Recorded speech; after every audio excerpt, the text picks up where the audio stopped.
Is this official now, on the record? Okay, now it's on the record. Okay. No, I was born in the States. Whereabouts? New York, Manhattan, Fifth Avenue, Mount Sinai Hospital. And then my mom, or my parents more or less moved over here when I was 13, so that was 71. Okay? And then... what brought them over here? I have different explanations for this. If you ask my mom, she said one thing. If you ask my dad, my mom didn't want me to grow up being a teenager in the States. And my dad said she got mad at me, so she got the suitcase in one hand and the girl in the other and left. So, but he joined us afterwards, so it worked out. Well, I mean, if you don't mind my asking, I just get such an interesting idea of your mother's not only not to have her daughter grow up as a teenager in the States, but to have her grow up in Barcelona. Right. Well, Barcelona was a place we had traveled to previous summers, like maybe since 60, I don't know, 68. We would come here for the summer. They had bought an apartment in San Feliu de Guíxols, which we would, you know, try to enjoy for at least 2 weeks a year or whatever. And at some point, like I said, she decided to not live anymore in New York, possibly because of having a property here. Maybe that kind of made her come here. She also liked it here because they were from Argentina originally, so if they had to pick anywhere in Europe, they didn't want to go back to Argentina, so if they had to pick anywhere in Europe, Spain was the same language. And sometimes I think she had some sort of instinct with this city. Like Barcelona in 71 had nothing to do with what it is now, but she must have seen something, like some people did already then. Yeah. And how was it for you? So you came from junior high or high school? High school? I did 8th grade here. So I was in 7th grade in New York and 8th grade. 8th grade here in the American school up at Avenida La Victoria. Then I still call it that way. It's Avenida Pedralbes now, and well, that was torn down ages ago, and now there's an apartment building. And then high school was in Villa Augusta, when the high school was at Villa Augusta with Dr. Sozio. And those were kind of crazy days in the high school. How come? Hippie phase, you know, the first hippies were starting to appear, and we had some of them in our school, and they were the older kids for me. I was like a freshman in 9th grade or 10th grade, and these were the junior or senior kids. And the whole atmosphere in that school was different than what was going on in the rest of the city, in a way, but some people in the city were catching on also. So then you had, I don't know, I remember, for example, in 12th grade, I was talking about it the other day with a girl who went to school with me then, how many restaurants, bars, cinemas, and concerts were going on in Barcelona at that time, in 76. I mean, it hasn't doubled, it's increased like 10 times. You didn't have that many restaurants. You didn't have that many bars, and I mean like just a cafe to go and have a coffee. You didn't, and least of all, a nightlife. And concerts, I remember going to the first concerts that a man called Guy Mercader, he started organizing the first concerts in this city. And so it's gradually grown. Well, the city has grown, and everything it has to offer has grown. Did it have kind of almost a political connotation, those concerts, for instance? The fact that people would turn out for music and... Yeah, it all had a political connotation. One thing kind of led to the other. What you wanted to be was rompedor. You want to be changing things, and even though the hippie or whatever movement got here a bit later, it kind of meant the same thing. You wanted to break from all the boring, dull stuff your parents or the generations prior to you had done, and you had to do something different. And one of the things was going to rock concerts, for example. I would think that for somebody at that age, 13, 14, coming from New York, you would kind of find this to be a lamentably backwater, kind of uncool kind of place to be. No, I didn't have that reaction at all. When I moved here at 13, I remember in New York, I was like this chubby little shy girl. And when I moved here, just the changed me a lot. I became a more open person, much friendlier, more sure of myself. That was at 13. Then I started getting shy again afterwards. But my first reaction here was I would say positive. Yeah. You'd have to ask my mom about it. Yeah, I would say it was a good change. It was a good change for me. What sorts of things do you remember? How did it feel to be here at that time? At 13, we're talking about 71 now, okay? Very secure. You could go over to a friend's house and go home and, you know, take the bus alone and not have to worry about being robbed or whatever. We all generally kind of moved in the Pedralbes, San Gervasi area. You know, Manuel Girona, Capitan Arenas. I lived on Borifontesta, which now is some super posh street. Well, it was a dirt street when we first moved there. Borifontesta, when I first moved there, was a dirt street. And then a few years later, they put cement. But the part from Ganduxer to Dr. Fleming was a dirt street till, I don't know, somewhere in the 80s, I would even say, early 80s. Huh. Yeah. So, you know, that was a new area of Barcelona with the new apartment buildings, and it wasn't quite finished up yet. Huh. And when you first moved here, did you hear a lot of Catalan? No, I didn't hear a lot of Catalan. I would say I hardly heard any, because even in the school, in the American school, there were some Spanish families, but they were all upper class families. So I don't think they wanted to be related with Catalan too much. And did you make friends outside the school? People who lived here, families from here? Not during high school, not during grade school and high school. Only in the last year of high school, which was like 76, 77, I started knowing some Spanish people. But I especially started knowing more Spanish and Catalan when I started doing journalism in Bellaterra, which must have been right in 76. And at first, nothing was in Catalan. And halfway through the carrera, like, I don't think it was the first, maybe the second or the third year of journalism, some teachers started teaching in Catalan. What year was that? About 78, something like that? Yeah, that must have been 78, 79. Somewhere. Was there a lot of reaction to it when it happened? Do you remember? In my facultad, the reaction was pretty positive. I do remember asking a teacher once why, and he said, porque uno se expresa en el idioma en el que mejor se expresa. And I said, well, can I write my paper in English? Because my English was still a little better than definitely better than my Catalan. Yeah. I had Spanish at that point, and I don't think I had learned or picked up any Catalan. But now I'd say it's not so bad, considering I never studied it. I've picked it up. And so it was there that you probably first maybe began to be aware of the whole Catalan, yes, Spanish thing. And especially when I was in college. Okay. Yeah, because in the American school, you didn't really hear about those things as much. Also, this is prior to Franco's death.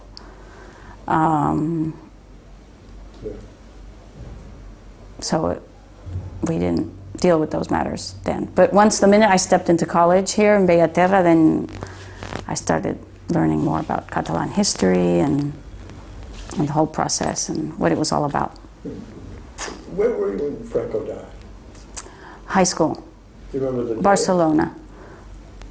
Oh, yeah, good question. Yeah, I was in Barcelona, home. It was Thanksgiving, so I'll never forget our Thanksgiving vacation of 1 week was extended to 2 or 3 weeks because people had no school during the 2 weeks after his death. It was like duelo general en todo el país. Mm-hmm. And the American school, of course, abided by the Spanish laws or whatever. And we had a long vacation. That's what I mostly remember. And watching on the TV the funeral and. You had a TV at home? Yes. Yeah, we had a TV. And how were your parents there? How did they react to it? Do you remember? Any sensation of how they felt? It was I think, it's funny, I vaguely remember this. I remember more the 11F and other things, but el 20N, I don't remember that well, but I think it was kind of incertidumbre, like what's going to happen now? Their worry was, what's going to happen now? Are we going to go to worse, or is this going to go to better? What's going to happen here? And during those years, did the church have any effect on your life directly? Did the heavy Catholicism of Barcelona, how did that... That didn't have much of an effect. Didn't have much of an effect on... Except, you know, the general feeling, this religious, how do you call it? That everyone was kind of prudish in this country then, which is not the case now. It didn't have a direct effect, but a general effect. See, when, like I said, when we were in the high school and there were the hippies, you know, everyone would look at you weird and what's this all about? But directly, no. But it was quite prudish, wasn't it? Yeah, prudish. I don't know if that's the right word, but you know what I mean. Yeah. Era más conservador todo. Yeah. More controlled. Yeah. Okay. You tell us when. Okay, we're rolling again. What was it that you remembered, Michelle? About the church having an influence on my life. Well, not on my life, but another clear issue was abortion, for example, which was totally prohibited in this country. And having friends in college, maybe, who they had to go to London. You had to go to London for that. And when a girl said, I'm going to London for the weekend, it usually meant bad news. You know, it wasn't just for fun. And extending all that a little bit, I mean, I'm just wondering how personally you perceived and went through or saw happening change in the role of women, because before Franco died, I mean, the woman couldn't do anything without permission from her husband, etc. How did you perceive all that in your world? Well, what I've perceived is the Spanish woman has changed drastically from the 70s to, I would say by the 90s, the change has been from one extreme to the other almost. And while in up to then, the 60s, the 70s, the Spanish woman exteriorly didn't have much say in things, because inside the house she did, but outside it didn't look like it. And was more of a shy type of person, and now it's not so outspoken. Now it's obviously something that has changed totally. Women are very outspoken here and do what they want, when they want.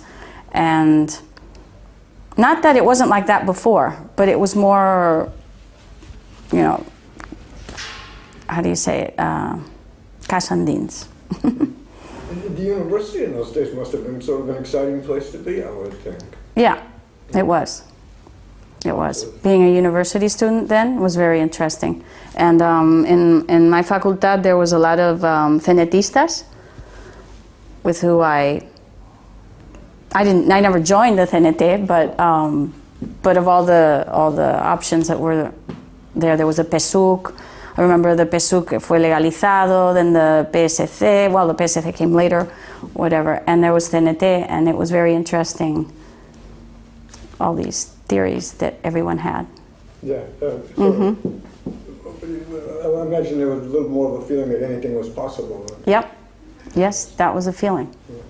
That was, and you're a student, and we'd go to marches, and You have go to some marches? yeah, to some marches around Plaza Catalunya, and then you had to run, and the grises would be throwing the rubber balls or whatever. And that was after Franco died, but Yeah, just after probably. Yes, yes. And the Guardia Civil in that time, do you remember, what are your memories of the police and the authorities here in those years? The Guardia Civiles with their funny hats, and they were tough people, very nasty, mean guys, Yeah. who you wouldn't want to even say hello to. No. I think I've always hated uniforms, and I've never want to have anything to do with people with uniforms. I just find the whole military deal is not what I like. And I think maybe that is what influenced me a lot. Anyone with a uniform, I just don't like. Yeah. Now, there's very much of what used to be a sense here of who's best not to ask a police person anything Right. at all. Right. Que primero eran los marrones, and then they became grises. They changed the uniform, and the Guardia Civil was another team. So the Greases were more like a local police, or Policía Nacional. Yeah, pero también hacían de urbanos, nena, Yeah. also. But then that was separated also.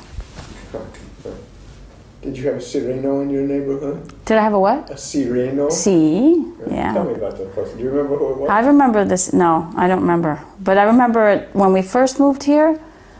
There was the sireno, a man with the stick going. Yeah, yeah. And I also remember the guy who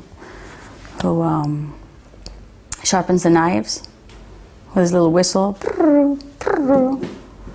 But that's almost lost also. There's still one or two left. I heard one the other I day. have a guy in my neighborhood who comes around. Yeah. And what else? No, so women have definitely changed a lot. And I think everything. What was your daily like in high school here? It would have been what, just after Franco died, maybe, or just no? No, Just before Franco died. yeah. What would an average day have been like for you? Do you remember? What time did you have to be at school? At 9 o'clock, get up, walk to school, Bori Fontesta, Ganducher, Juan Sebastian Bach, Via Augusta, and get to the American Institute, which is where the high school was, and it ended at 3, 9 to 3, normal high school schedule, American high school schedule. And what did we do afterwards? Ha, good question. Wear a uniform to school? No. Everyone wore whatever they want, and the hippier the better. Did you go home and watch television? No, not much. No, I'd probably go over to my friend Kinga's house on Manuel Girona, and she had some sisters, and they had a park in the middle of the house, and maybe go over to another friend's house. I don't remember doing homework, but I'm sure we had homework. Up on Avenida Pearson, and what else? I remember Friday was a big deal. You know, where are we going tonight? We're going to Araña, or there was another bar on Casanovas. And I just remembered we went to see the first Rolling Stones concert in La Monumental. This was like in June of '77. Wow. Huh. And it wasn't full. Really? It didn't sell out. And there were a lot of grises standing outside. It didn't sell out. No, it didn't sell out. No. And that was like one of the really big concerts that happened. And I remember in June also going to Formentera for the first time, and the Playa Nudistas, and discovering this whole new thing, and saying, I'm never going to a normal beach again. I only want to go to Playa Nudistas. Really? Yeah. And yeah, but after school, I guess I'd go home, maybe do some errands with my mom, go to El Corte Inglés. And when you got to high school, at nights on the weekends, what would you do? Go to a club, go to a bar with your friends? Yeah, this was like more at the end of 12th grade, Yeah. like what, 17 or so. I remember our favorite hangout was La Araña, which was this tiny club on Diagonal, just off Calvo Sotelo, now Frances Maciá. You'd go down the stairs, and there was a DJ, and he'd put on Yes and Pink Floyd and all that cool stuff you had to listen to then.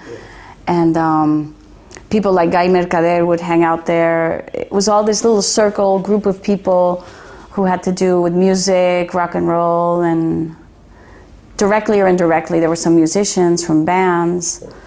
I'm trying to think any special band from those days, Carretera y Manta. I don't know, and there was this little circuit. There was that bar, another one in Casanovas called, ay, no me acuerdo. And there was another one on Provenza that opened later called Why Not? And those were the three places you could go to. Oh, and maybe I think Celeste was already open. Celeste. But I started going later to that place. But that was it. That was it. And you ran into everyone in the same places, pretty much. Now, what do we have? 100 places to go to. Thousands. Thousands, I don't know.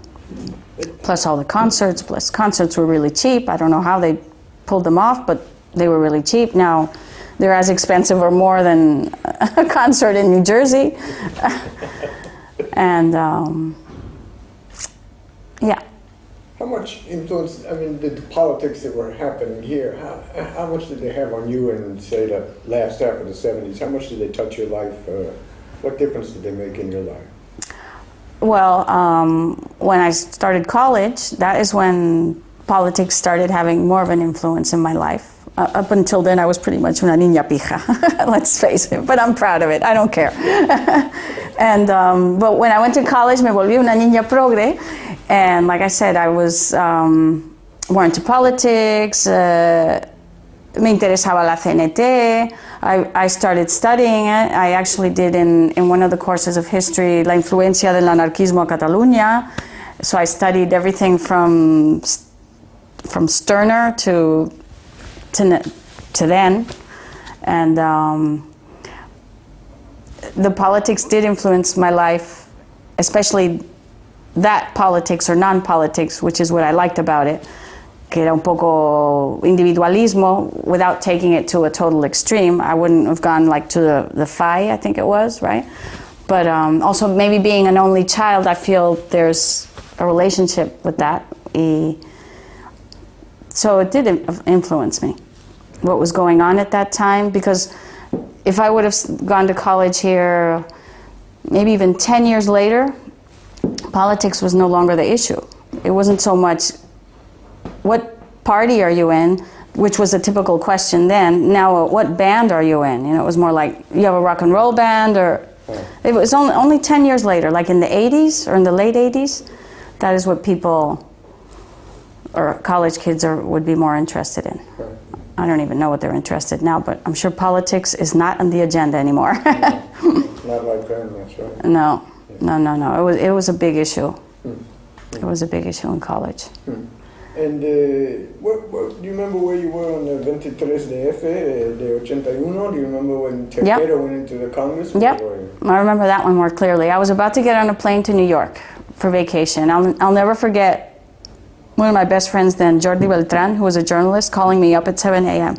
Michelle, acaban de haber un golpe de estado. I don't know if you're going to be able to come back. Because we didn't know, nobody knew what was going to happen, but it had just happened. It happened real early in the morning. And I'll never forget the phone call saying, I don't know if you're going to be able to come back. Of course, you know, we took our plane to New York and we were there for 2 weeks. And of course, we were able to come back, fortunately. And yeah, but it was scary, but it's good how it was solved. Yeah. Yeah.